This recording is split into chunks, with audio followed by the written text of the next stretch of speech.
portable vlogging setup on a budget. This is the unusually great combination between Wolfang's battery-charged selfie stick and their latest action cameras that record in 4K. Are they any good? Let's inspect.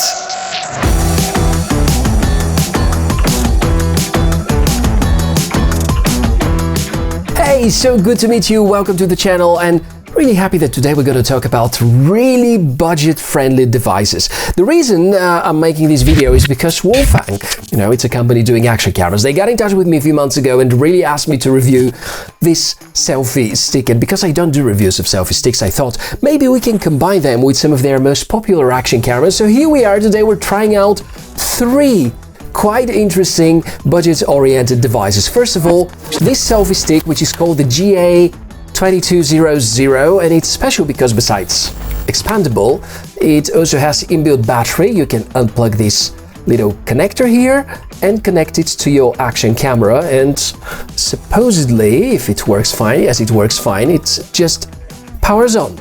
And obviously this is one of the models we're going to try out. This is the other Wolfang action camera, the GA400. I think these are really great value vlogging starter picks because right now, if you want to start vlogging, there are so many choices from, just using a smartphone up to getting a heavyweight DSLR or mirrorless camera with a gimbal and costing thousands of dollars, or just relying on something like this, quite basic, and overall not exceeding the price of around $100. Yes, I believe that the GA200 by Wolfang plus the new battery-backed selfie stick might be the best news for everyone seeking for vlogging starter kit on a budget. So let's quickly unbox everything and get to know the details. The stick looks quite basic at the first sight. Most product highlights are shown on the box. There's nothing premium about it, but for a price of around $20, this is a fair ask, especially when we know there's a battery built in. There's a standard mount on the top and telescopic setup so that you can expand it. Needless to say that it is not waterproof, and we'll come back to the features after taking a look at the action cameras. GA200 comes out first. Do not forget that it costs only $80. Yes, a true 4K action camera at such a great value. While unboxing, we note yet another budget-friendly device with good packaging, a bunch of accessories including a waterproof case, and a lot of other mounts. And, well, 4 batteries. Yes, you're going to receive 4 batteries with the GA200 by Wolfang. Initially, I thought it's a mistake, so I had to double-check with Amazon's support, but it's true. For the record, such an action camera kit plus the batteries may cost half of what you would pay for the GA200 alone. So far, the deal looks great. I also got the GA400, the supposedly more premium device, similar packaging and set of accessories, 2 batteries included. Time to cover the specs for the cheaper model so that we can get the expectations right. For the GA200 model, a SunPlus chipset inside, with image sensor by Sony, a dual screen setup, 1050 mAh battery, electronic image stabilization, support for micro SD cards up to 128GB, remote control, Wi-Fi inbuilt, and possibility for controlling via a smartphone app. The GA400 is slightly different with heavier but better build quality construction, better optics, a more capable processor inside, and similar amount of accessories for a price of around $100. All these 3 devices are okay, nothing about them is remarkable with exception for the price, and I think this is their greatest strength. I tried to use this expandable selfie stick a bit more often in the past weeks, and it actually worked well, but I mostly relied on the expandability when shooting with action cameras. I rarely used this function for charging, but it's pretty nice because it can easily be connected to any sort of action camera or even a smartphone if you put the right connectors, because this here, it's a micro USB port, so if you want to connect to a GoPro or DJI Action 2, you need to put one of these conversions from micro USB to a Type-C connector. And this can work pretty well. Inside we have 2600 mAh battery, which is equivalent to almost 2 batteries of an action camera. Speaking of action cameras, I think these two sound like an awesome deal. This is the cheaper version, 2 displays. None of them are well visible outdoors on a bright day because they're cheaply made, just like everything about this action camera, but it costs $80, believe it or not. And I was keeping here the protective folio because there is no Gorilla Glass, apparently, meaning that they're prone to scratching, and I don't want to have any displays which are scratched. This is the GA400, the more premium one, and it's a lot heavier, has slightly better components and a bit better performance, but honestly, a starting vlogging kit, this one costs around $80, this one costs around 20. For less than 100, you can kickstart your vlogging career. The GA400 is based on a more advanced system on a chip, supports 4K 60 frames per second recordings, although let's make a simple test in order to verify the authenticity of 4K 60 FPS against 1080p 60 frames per second. Notice any difference? Because I don't. Yeah, the bitrate is different, but the actual data packed in 4K seems to offer nothing more in terms of details on top of 1080p. So it's a gimmick. The best that this action camera can genuinely do is 4K 30 frames per second. Quite sad to see that yet another model is meant to trick users about GoPro-like specifications. Truth is that the hardware used inside both action cameras is very budget-friendly, not that capable, but definitely covering the basics and providing acceptable quality at 4K and 1080p both at 30 frames per second. Okay, microphone testing, the Wolfang GA200.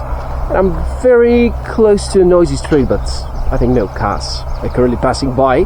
And here the point is to try out this action camera for vlogging, to figure out whether the microphone that it has internally is good enough, and also whether the image stabilization is on par with what you probably need for your own vlogs.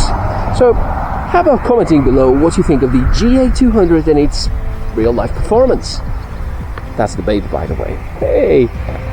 Say hello, baby.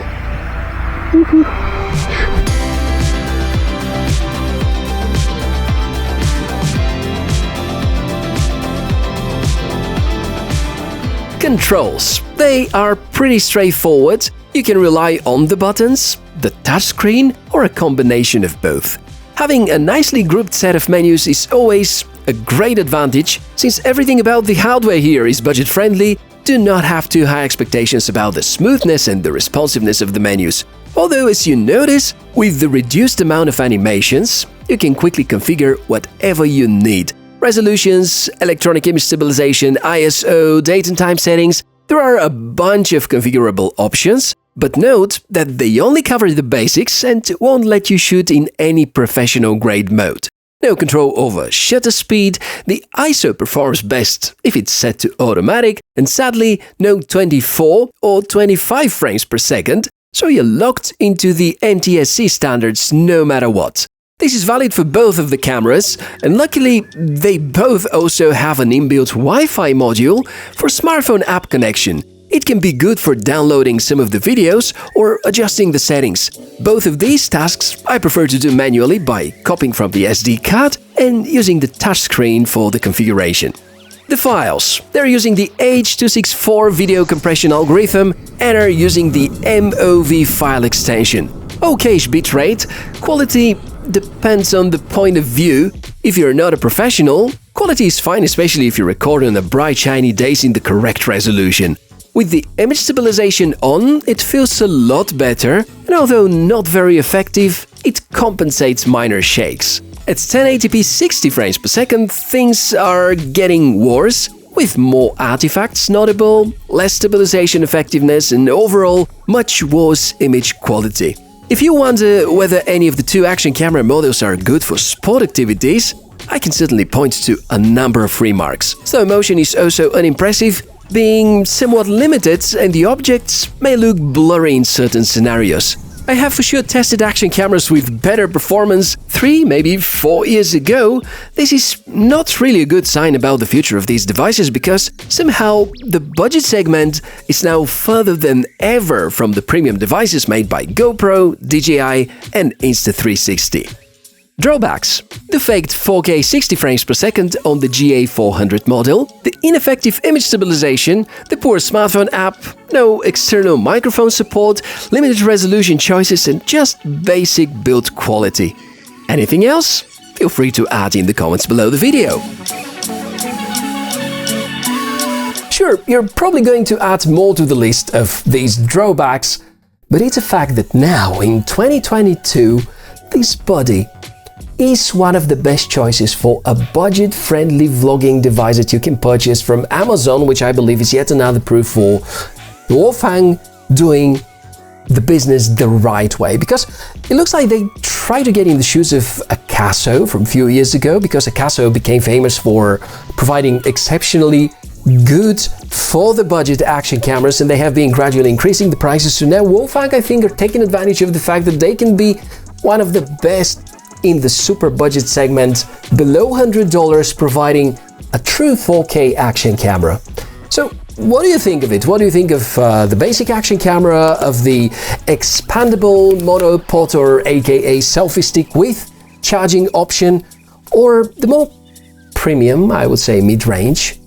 That's the 4K 60 capable, which we agreed that it's not entirely 4K 60, but do you like the GA400 footage at all? Let me know in the comment section below the video, and I really hope that was a good video showing you how far budget-friendly action cameras have gone in 2022. I don't really like the direction, but hope that at some point there would be someone really kicking in with a little better solution. So, thank you very much for watching this video till the end. I'm Michael, and as usual, open to your comments, ideas, or any sort of feedback that you have to share down below in the comment section. As usual, links to the products are somewhere in the video description.